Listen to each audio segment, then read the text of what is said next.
एक दिन अचानक आंधी तूफान की तरह महाराज धूमकेतु दौड़ते हुए गांव में घुस आया। उसके कदमों की धमक सुनते ही पूरा गांव कांप उठा। उसका हाथ में एक खौफनाक अस्त्र अस्थिखंडक था। महाराज एक आदमी से गरजते हुए पूछा, बता, इस गांव को किसने आजाद किया था? बेचारा ग्रामीण कांपते हुए बोला, मुझे ये सब नहीं पता महाराज। बस इतना सुनते ही महाराज अस्थिखंडक से उस व्यक्ति का चिथड़ा उड़ा दिया। हर कोई जान बचाने के लिए इधर उधर भागने लगा, लेकिन महाराज तुरंत दूसरे व्यक्ति से वही सवाल दोहराया। उस गरीब ने भी जवाब न दे पाया। महाराज गुस्से में उसका भी टुकड़ा टुकड़ा कर दिया। हर सुबह महाराज धूमकेतु गांव में आता और लोगों से वही सवाल करता। जो भी जवाब न दे पाता, उसकी चीख के साथ वहीं उसका लाश गिर जाती। धीरे धीरे गांव मौत का मंजर बन गया। इसी परेशानी में गांव के सरपंच तुरंत एक चिट्ठी अपने पालतू चील के पैर में थमा दी। चील आसमान में उड़ते हुए आखिर में राय स्टार तक वह संदेश पहुंचा दिया। राय स्टार ने चिट्ठी खोली, जिसमें लिखा था, मैं रायगढ़ का सरपंच हूँ, हमारे गाँव को बचा लो। बस इतना पढ़ते ही राय स्टार का खून खौल उठा। उसने तुरंत अपनी बाइक उठाई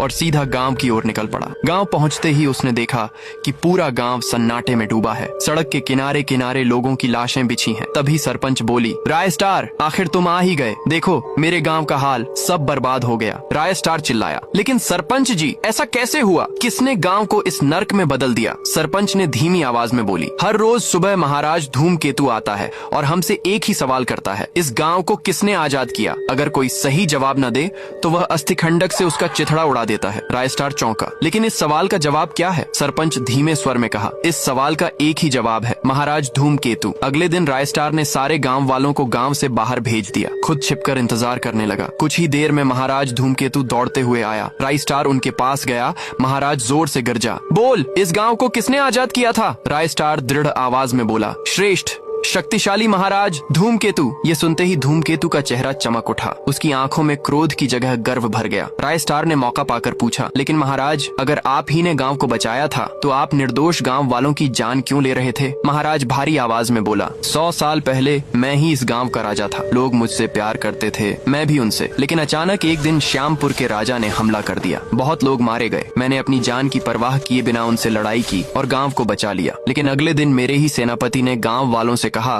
कि इस हमले के पीछे मेरा हाथ है, और गांव वाले उसकी बातों में आ गए। उसी शाम गांव वाले के सामने मेरी गर्दन धड़ से अलग कर दी।